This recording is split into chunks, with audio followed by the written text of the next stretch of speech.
হাদির বিচার যদি না করা হয়, আপনারও হাদির মতো হতে পারে কোনো একদিন।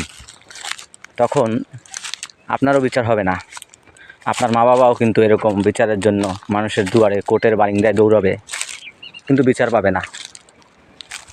এই দেশে যারা প্রকৃত দেশপ্রেমিক তারা থাকতে পারবে না, তারা হক কথা বলতে পারবে না, তারা অন্যায়ের প্রতিবাদ করতে পারবে না।